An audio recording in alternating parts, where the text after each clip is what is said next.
Just to make sure we're all in the right place, I want you to raise your hand in the chat if you're here to understand the financial roadmap of paying for college. Awesome. Thank you. All righty.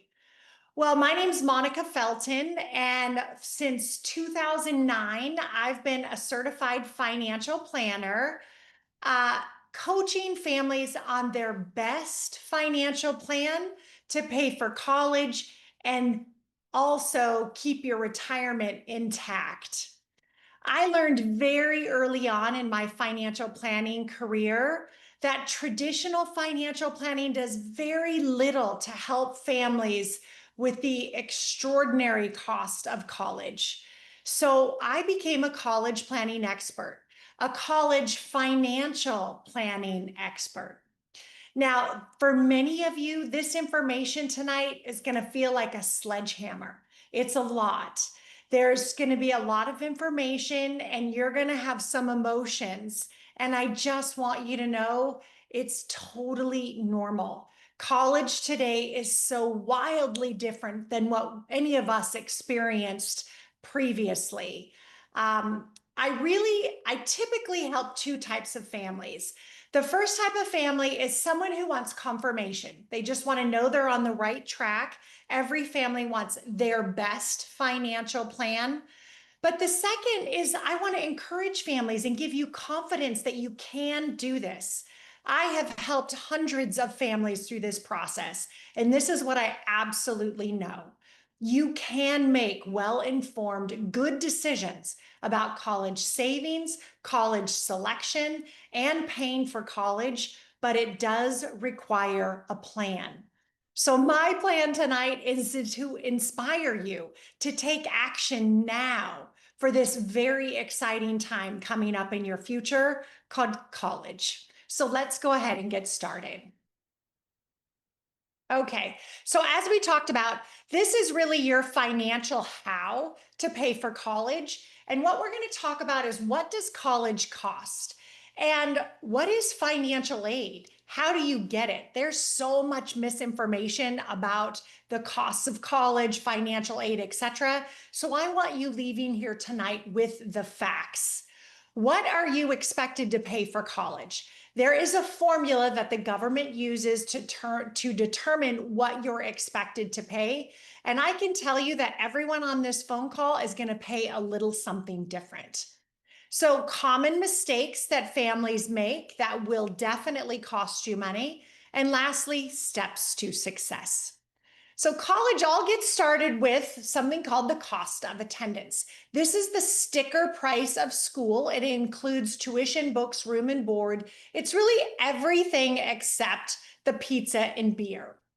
Now, at ASU, an in-state public school costs $145,000 for a 4-year degree. If you go out of state to a public school, now you're looking at about $230,000 for 4 years. And if you're looking at one of those prestigious schools, Ivies, baby Ivies, highly selective, you're almost at $400,000. And that's if they can graduate in 4 years. You see, many universities today have a not great track record of graduating students in 4 years. At Arizona State, they only get kids out in 4 years about 55% of the time, and a 6-year average is almost 70. Again, public school, out of state, they're doing even a worse job of a 4-year diploma. And then those private schools, prestigious schools, they tend to do a better job of graduating your students in 4 years, about 77% of the time. Now, what I want you to understand is a lot of this is because students are changing their major. And when you change your major, you can definitely tack on another semester, if not a whole nother year.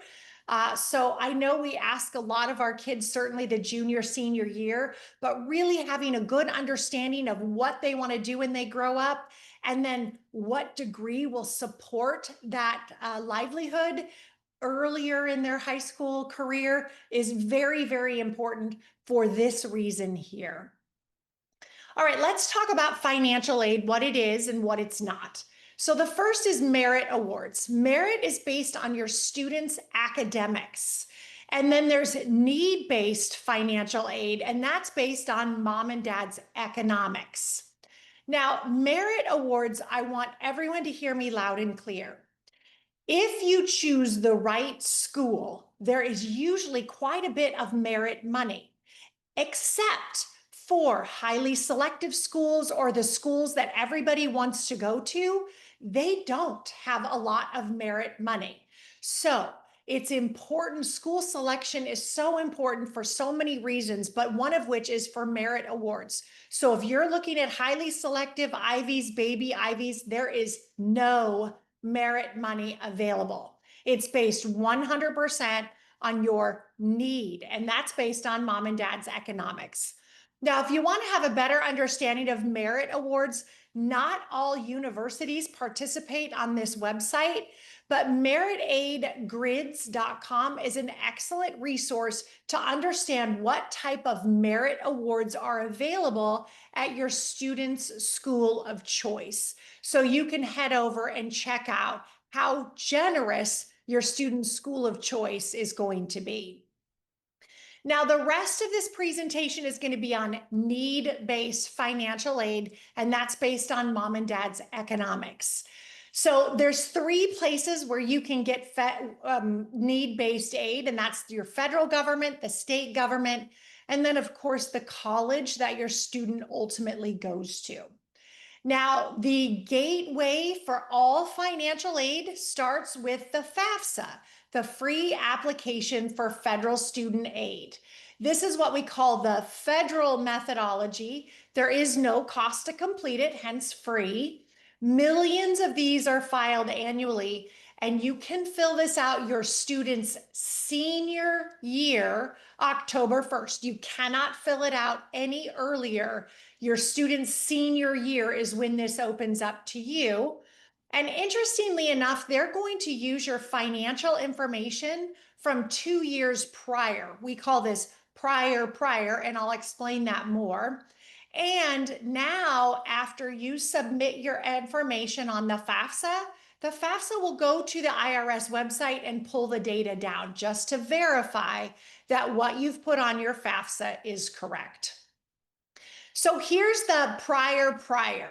Now, what this means is that if you have a student attending in 2026, and I saw many of you on the call do have seniors, October 1st, the FAFSA will open up for you, but you're going to be using your tax returns from 2024 or last year's tax returns.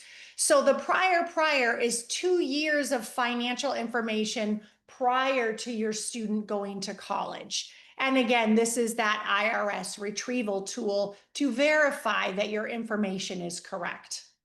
For those of you looking at those very selective schools, there's also something called the CSS Profile. Now, this is called the institutional methodology, and they're much more invasive into your finances. So if you're asking for money, you're going to have to prove it.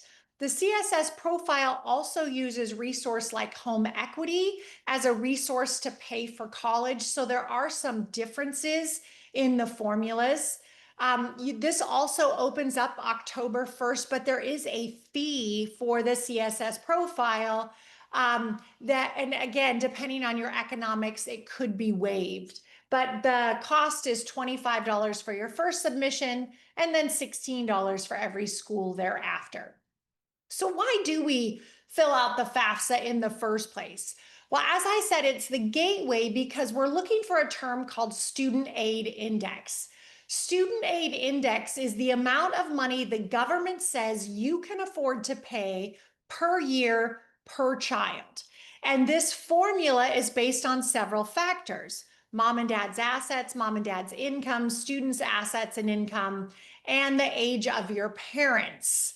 So let me give you the high level of the SAI formula. All right, so we start with the parents. And the first thing they're going to look at is income. Now they're going to take 10 to 25% of your income. And this is a sliding scale. So if you make closer to $100,000, then they're going to charge you about 10% of your income. If you make over $250,000, they're going to charge about 25% of your income. And every family gets this small income allowance, which basically the federal government says that a family of four could live off of $44,000. The next thing they're going to do is look at your assets. And your assets include everything: stocks, bonds, mutual funds. 529s are a parent asset. They are not a student asset, they're a parent asset. Real estate that is not your primary residence. So the equity in your primary residence on the FAFSA is sheltered. It's excluded from this equation. But if you have rental properties, office buildings, the equity in those are considered a resource and put into the equation for what you're expected to pay for college. For small business owners, they're looking for a net worth of your small business. That could be goods and services. If you own a building, it's the equity inside that building. And then a farm, if you have farms, not really relevant in Arizona, but again, that is, they do look at the home equity, or excuse me, the equity of a farm as well.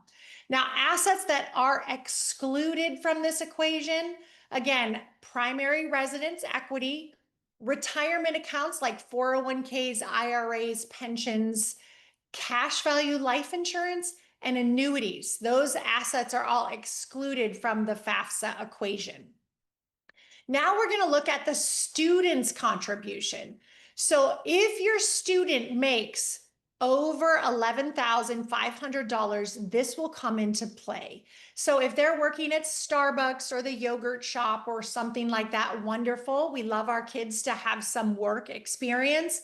But if you're a need-based family and your student bumps over this $11,500 of income, that could negatively impact your need-based financial aid, as well as assets that are in a student's name.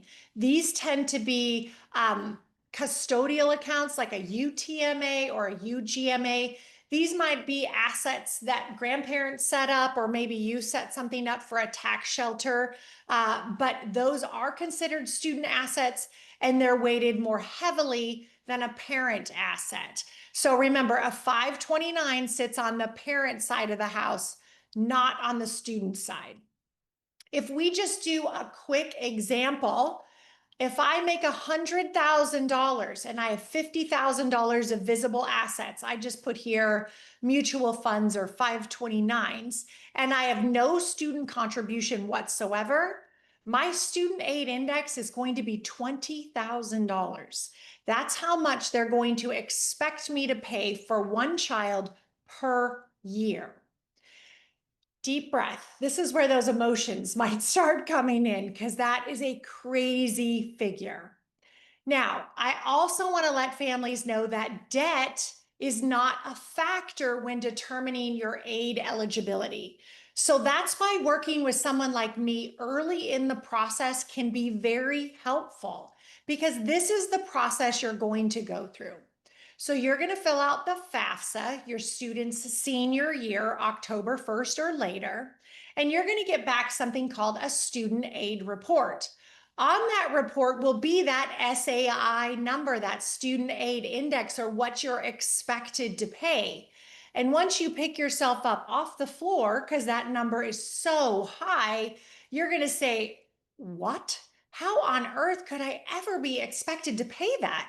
Don't they understand? I have a mortgage, I have car payments, I got Visa bills, I have debt. And the reality is they don't know and they don't care, because debt is not one of the factors used to determine your aid eligibility. So in working with me, what we do is I look into your cash flow. What are you doing right now? Do you have any high interest debt or off the charts spending habits? Well, we want to tackle that now, because we want to repurpose those cash flows over to college. if at all possible. So by lowering your student aid index, and sometimes we can do that based on how you earn your income and where your assets are located, and getting you more cash flow efficient, we can then close the gap between what the government says you can afford to pay and what you can actually pay, and actually make college much more affordable. Now, how is need determined? They're first going to look at that cost of attendance, right? Every school has one. Then they're going to subtract out the student aid index. That's the amount of money that the government says you can afford to pay. And that's going to be your financial aid, your need-based financial aid. Now, as we talked about, there's different ways to help with that financial aid. The first is the federal government. So there's something called a Pell Grant. A Pell Grant is for low-income families, and it's money you don't have to pay back. And for 2024 and 2025, 2026 school year, it's about $7,400. Now, if you make $90,000 or less of a family of four, that's your adjusted gross income, then you would be eligible for a Pell Grant, not the full $7,400, but you would still be eligible for that free money. And the FAFSA is going to help determine that. The colleges will help, right? The colleges can give you money to help entice you to bring your student to that school. They can do free money, they can give you loans, or they can do nothing. This is where I say, tell your students to study hard and get good grades. Grades matter. Universities are looking for academic scholars, and when they find them, they will help you with things like tuition reductions or discounts, because they're trying to entice you to bring your smart child to their school. This is where that school selection is so important. Not at the Ivies, not at the highly selective. There is no merit money. But for those second tier schools that can give your student an excellent education, there are lots of resources. So we talked about this free money, discounts, grants, scholarships. So if you just did the math and you now understand that you will be expected to pay a whole lot of money for college, don't be discouraged. Now it's about helping you find the right college for your student that will help them excel, but it's also going to be very generous to your pocketbook. Now you can borrow money for college. The first people, they're student loans. Now, your student can borrow money directly from the federal government. They don't have to qualify, and mom and dad, you don't have to co-sign for that. The most they can borrow is $5,500 for the first year, $6,500 for their second year, and $7,500 for their third, fourth, and if they need a fifth year. Now, these loans can be subsidized, which means the government is not charging interest while they're in school, or unsubsidized, which means interest is accruing while they're in school. And that is based on mom and dad's economics to whether they're subsidized or unsubsidized. Now, the interest rate of student loans is determined by Congress, and right now it sits at about 6.4%. There is an origination fee of 1%, and your students will have to begin repayment once they get out of college for about 6 months. Now, the big bill that just passed this summer, there have been significant changes to student loans. And I think that's great, because as we sit today, we have $1.8 trillion in student loan debt, 48 million borrowers. And the program is a mess. So this program has changed. The big bill changed much of the borrowing limits for not for necessarily for undergraduate students, but for graduate students and parents. There's something called a parent loan plus loan, parent loan for undergraduate student.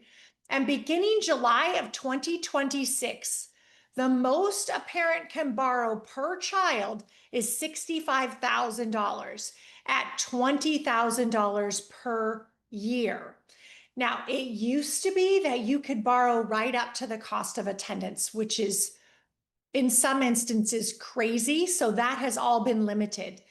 The interest rates, again, determined by Congress, and right now they're sitting at 8.9% for a plus loan. There is an origination fee of 4.2%, and your repayment is immediate. Now, starting in July of 2026, all income repayment type loans for student loans and parent loans and graduate loans will be all but eliminated. There's a 10-year fixed plan, or at up to 30 years you have to repay that, but it's at least 30 years before they'll even consider loan forgiveness after 2026. Other places to get money for college are private loans. You can go to your bank and see if you can borrow money from them. A HELOC, or a refinance, taking some of the equity out of your home. If you have a margin account, that's like a brokerage account with stocks and bonds, but you don't want to sell those, you can borrow against them. That's called a margin loan. A 401k loan, if your company and the 401k provider allows it. And then cash value life insurance. You actually can borrow against the cash value inside of a life insurance contract. So those are other resources to help you pay for the cost of college. Now, how much money is available? Again, every school is different, but every school now is required to have a net price calculator. And this is where they're going to marry your students' academics with mom and dad's economics, and they'll help you understand what your financial aid will be. They can help you understand how much need they actually meet, gift versus loans. And again, every school is different. So doing research early in the process will significantly help with your out-of-pocket costs for college. I'm going to give you an example. When you're thinking about college, what you care about is what you ultimately write that check for. Don't let sticker prices scare you off. So to give you this example, we're going to look at two schools. The first school has a sticker price of $82,000, where the more affordable, I say that tongue in cheek, is $35,000. So what will their actual out-of-pocket costs be? So let's look at high cost of attendance schools. So the cost of attendance is $82,000. The parents are expected to pay $20,000 as determined by that student aid index or the FAFSA. And that's need. That's going to tell you the amount of need or what you need help with from the school. My low cost of attendance, the equation's the same. So it's cost of attendance minus what you're expected to pay equals need. So you can see in both schools I have need, it's just at the low cost of attendance I have less need. Now, my high cost of attendance school, they're very generous. They're going to meet my need 100%, and they're going to do so 90% with gift money and 10% with loans. My low cost of attendance, they're not as generous. They're only going to meet 60% of my need, and 10% of it is going to be gift money, and 90% is going to be loans. Now, with the high cost of attendance, I have no unmet need, right? They met my need at 100%. But my low cost of attendance school, I will have unmet need. We call this gap, and family is required to fill the gap. If I add all these up, families will pay what's expected, the student aid index, plus loans, plus any unmet need. And if I add all that up, you'll see that my low cost of attendance school is $34,000 per year, whereas my high cost of attendance school is only $25,500.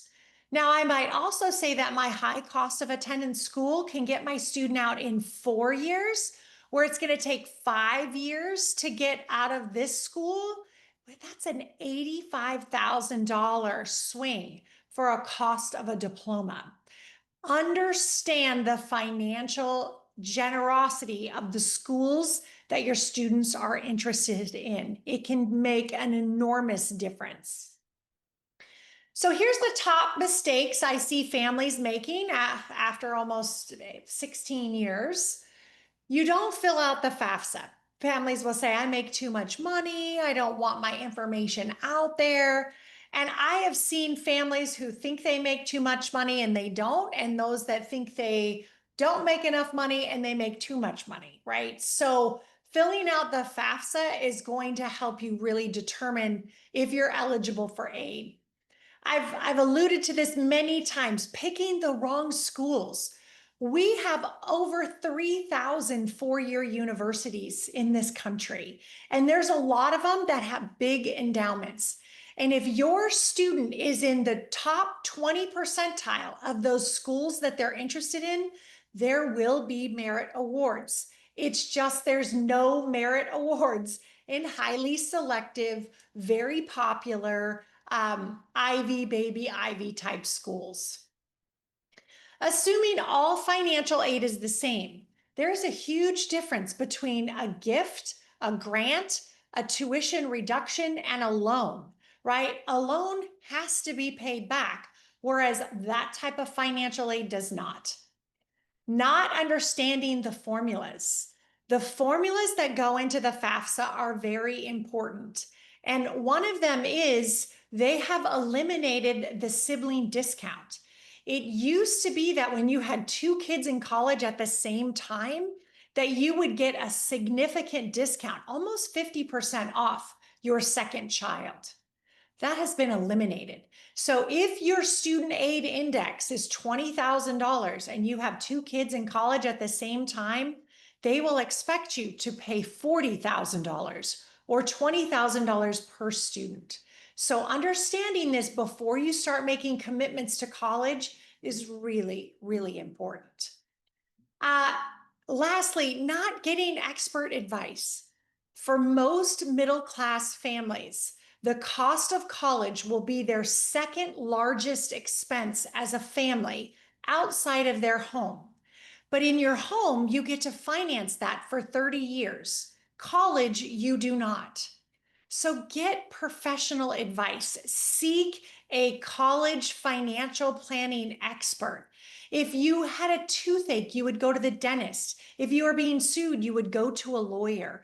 This is no different. This is a very complex and wildly expensive process, and having an expert on your side will help you reduce your overall cost of college. File the FAFSA. We're going to talk about it again. So even if you're a full pay family, schools, the right schools, love full pay families because they know you can afford to pay. And the FAFSA is going to prove that to them. A lot of times, schools that know you're a full pay will actually give you these student discounts because they're trying to entice you to come to their school. Many merit awards, which again are based on your students' academics, they actually will require you to fill out the FAFSA.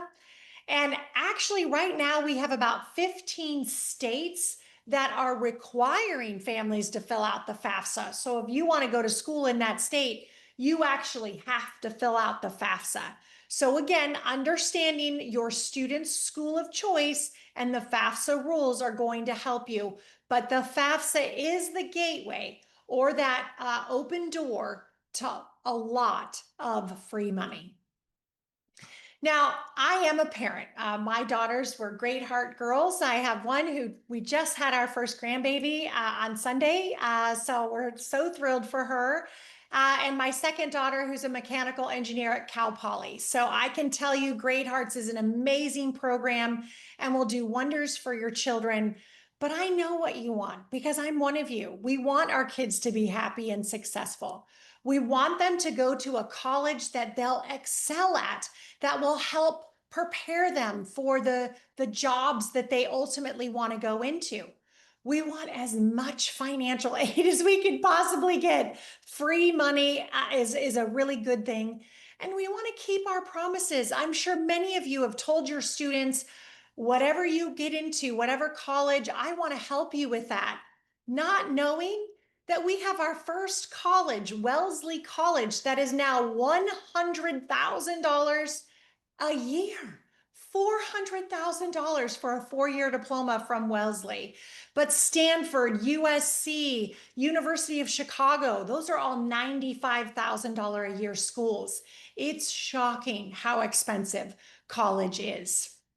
So I want all of you to be prepared with the facts. I give all families something called a personalized college planning report. It is available on my website. It is a 10-page customized wealth of information for you. So if you head over to my website, monicafelton.com, and then click on the college report, and then click here, yes, send my report, a calculator is going to come up. This calculator, I need an email address so I can, within seconds, send you your report. Whoops. You're going to put in information about your student. So if I saw someone on here, God bless you, has a 6 or is in the 6th grade, you can estimate your student's GPA and estimate SAT scores so that you can get a clear picture of what your financial roadmap is going to look like. You'll put your family size in here. Then you're going to put in high-level parent income. Really what we're looking for is that adjusted gross income, any assets that you have. And if you have questions, just hover over the blue bubble and it's going to tell you exactly what to put in there. So you'll put parent assets in there, students' assets, and then this is if they have any siblings. And I do want a school. So go ahead and pick one of your students' colleges of choice, because that's going to generate a lot of information specific to that school. So here's what the report is going to look like. I used a family going to ASU. They made $100,000 and $50,000 of visible assets. You can see here, Arizona State University, their 4-year graduation rate, there's at 55 and 68%. This is the current cost of attendance. That's that sticker price that every school has, and also the cost of room and board. Room and board is inclusive of this $33,000. It's going to tell you what financial aid forms you're going to need, whether you're going to need the FAFSA or the CSS profile. And here's where we get the rubber meets the road. How much financial aid are they going to give you? So ASU will only meet 60%, which means if you have $10,000 of need, they're only going to help you with $6,000. The other $4,000 is on you. The percent of gift aid, of that 60% or $6,000, only 72% of it is going to be free money. The rest of it is going to be student loans or something that needs to be paid back. And then you'll also get the student aid index. That's what the government expects you to pay. And my hope is that I inspire all families on this call to fill this report out. You do not want this information your student's senior year, October 1st. You want this information much, much sooner, and it's now available at your fingertips. Here is the process for a successful college plan. So I am grateful that all of you have shown up tonight. I know you have very, very busy schedules, but you need to understand what you're expected to pay. Are you going to be a need-based family and eligible for financial aid, or will you be a full pay family? Because those financial strategies look very, very different. You want to understand what is the impact of your retirement. So if you go out to help your students, are you putting your financial future at risk? You know, just like in the airlines, they say, make sure mom and dad, you put your mask on first, and then that of your students.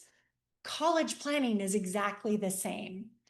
And you can do this. I have helped hundreds of families, and there's all different ways to pay for college. But what you're looking for is your best plan.